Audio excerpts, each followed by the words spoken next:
ستا سپین ږیري ستا مشران خان شهید غدار باچا خان غدار اسفندیار ولی غدار محمود خان اڅکزی غدار قیادت ټول غدار منظور خان علي وزیر څه خو دومره بد وړي لکه هندو چې د غوایي د غوښې بد وي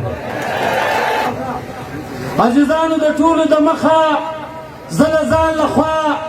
د صوبه سیند پي ټي ایم لخوا وګران اتل شهید عثمان خان کاکړ ته د عقیدت سره ګلونه وړاندې کوم په دې هیله او تمه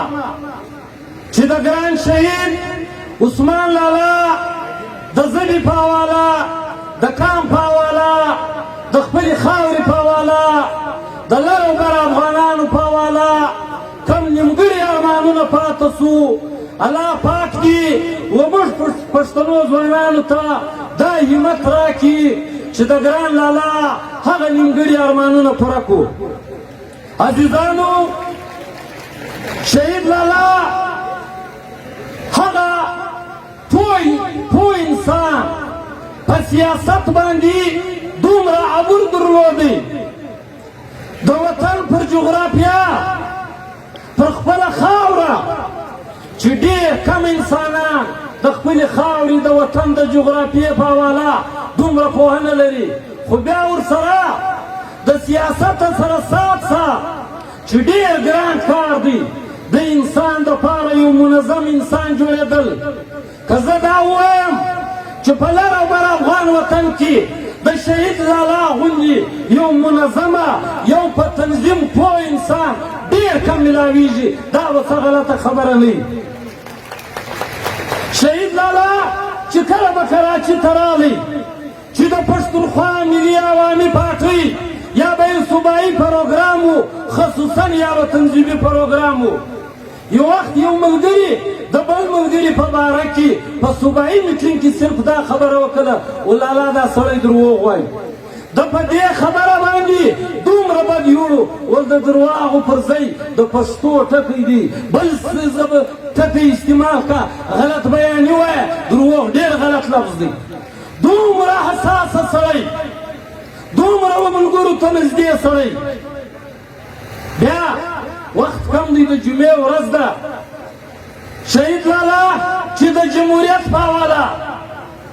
په دې ملک کې په سیاست کې د ادارو او د فوج د مداخلت د ختمېدو په حواله او پر ګران افغانستان کې د خارجي مداخلت بالخصوص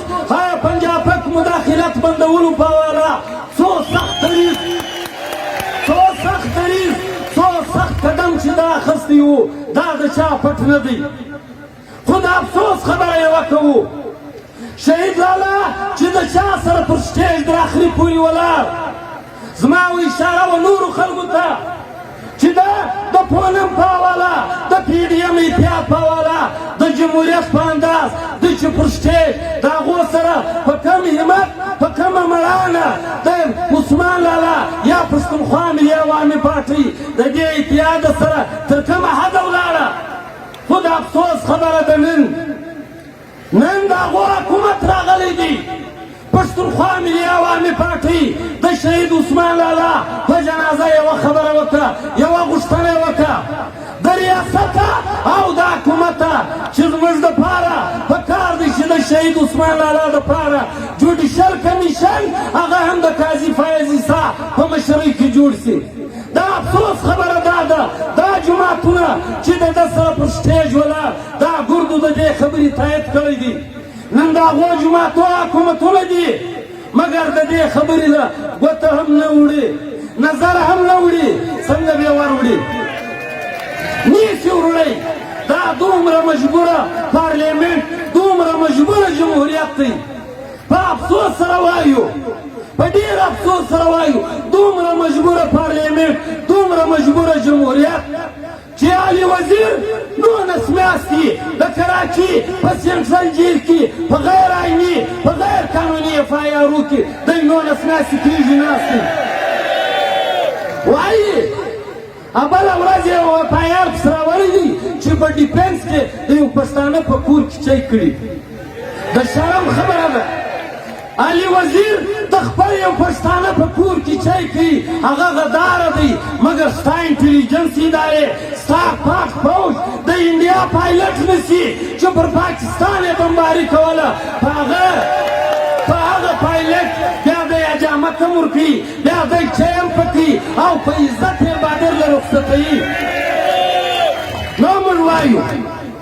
وایو چې علي وزیر نولس میاشتې په جیل کې نولس میاشتې مسلسل و عدالت ته درخواست ورکوي چې زه ناجوړه یم ما هسپتال ته ولېږه نولس میاشتې مسلسل عدالت ته غلط بیانۍ کار اخلي د واټسپ انتظار کوي اجازت نه ورکوي مګر چې کله پروډکشن آرډر جاري سو چې علي وزیر وزیر د اسمبلۍ اجلاس ته عدالت ویل دی ډېر په تکلیف دی دی په هسپتال کې داخل بیا علي وزیر په هسپتال کې ورته وایي پښتانه ډاکټران موجوده دي ډاکټر وایي دی د سفر قابله دی د ده عام د ملا ناجوړي ده دا په فزیوتراپي سمیږي علي وزیر وایي زه سم یم ډاکټر وایي دی صحیح دی پولیس وایي یا دی نه دی ډېر په تکلیف دی بیا یې لیټر جاري کړي چې دی د سفر قابله نه دی نو موږ وایو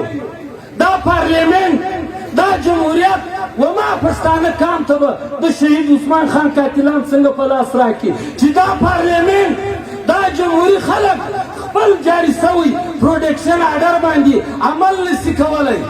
باجوا ورته وایي چې نه به ځي علي وزیر به په قومي اسمبلۍ کې تقریر نه کوي نن ټول پارلیمنت نن ټول وزیران نن ټول جمهوري خلک نن تابع دي بیا څوک خبره نه کوي او دویمه خبره مختصره کوم ډېرو ملګرو دې خواته اشاره وکړه د پښتنو د اتحاد بلکل موږ خپله دا وایو د یو سیاسي کارکون په حواله وایو چې د کوم وخت انتظار کوو چاته پیغور نه وایو د عوامي نېشنل پارټۍ قیادت ناست دی په یو معنا پښتونخوا ملي پارټۍ ناسته ده په بله معنا د نورو سیاسي پارټۍ پښتانه ناست دي د کوم وخت انتظار کوو کوم څه نه در سره وصولو په وزیرستان باجوړ سوات کې بخښنه غواړم خوندې ناستې دي ستا سرتورسري د سره پړوي خلکو کش کړي ستا ځوانان خلکو حلال کړو ستا سپین ږیري ستا مشران خان شهید غدار باچا خان غدار اسفندیار ولی غدار محمود خان اڅکزی غدار قیادت ټول غدار منظور خان علي وزیر څخه دومره بد وړي لکه هندو چې د غوایي د غوښې بد خبره دا ده دا ټول باوجوده دا عوامي نېشنل پارټۍ د بابړي د شهیدانو یې راواخه بیا د افضل خان اڅکزي خپل ورور د اکا زوی د NP 1200 کارکنان په کراچي کې شهیدان بشیر بلور پښتونخوا ملي پارټۍ د خان شهید یې راواخه تر شهید عثمان خان کاکړه پورې څوک پاته سو په وزیرستان کې یا بله ورځ څلور ځوانان نسو محفوظه پاته په کراچي کې خو هغه حال دی زموږ د بېعزت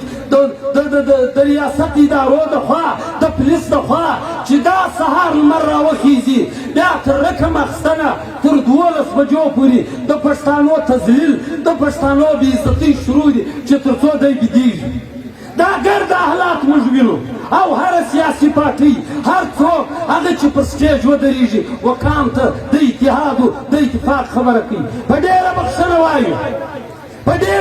وایو زموږ وطنپاله زموږ وطن دوسته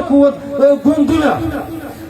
د پارلیمنت دپاره د جمهوریت په خاطر د امریت په خلاف د خپلو څلوېښتو کالو نظریاتي مخالفو سره اتحاد کوي بیا په دې خپلو بچانو د دې سرتورسرو په خاطر موږ په خپل آپس کې څه اسمان اړېدلی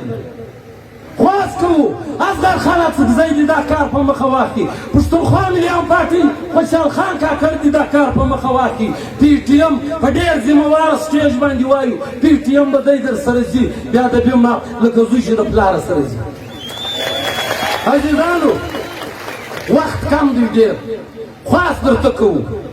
ګردو ملګرو دا شی بیان کړي هم یې د فیسبوک شی بیان کړي موږ پښتانه ځوانان په کار دي چې په خپلو ګریوانو کې وګورو نور خلک کم طرف ته روان دي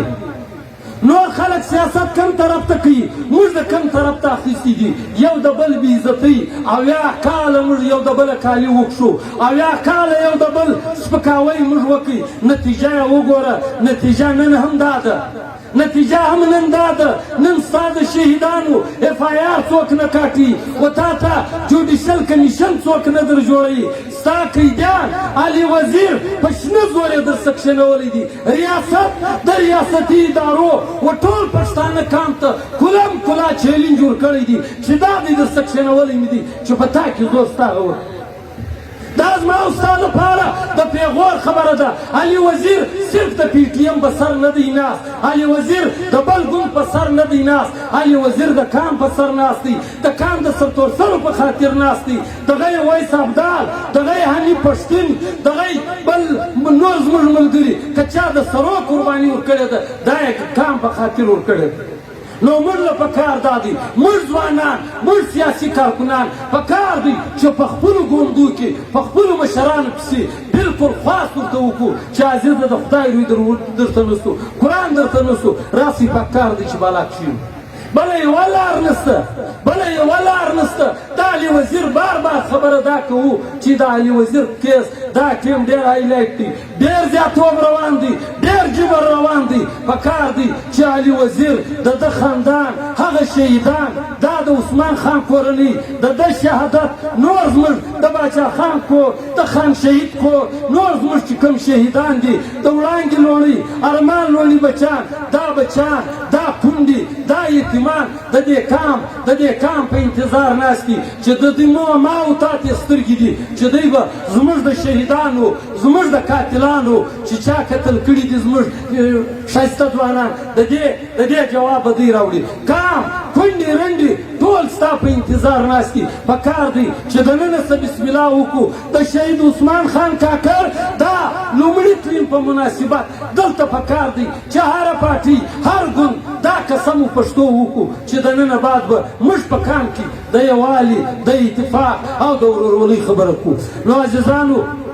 په آخر کې یو واره بیا زه شهید عثمان خان کاکړ ته ورسره د کام ټولو شهیدانو ته د عقیدت سره ګلونه وړاندې کوم او ډېره مننه کور وده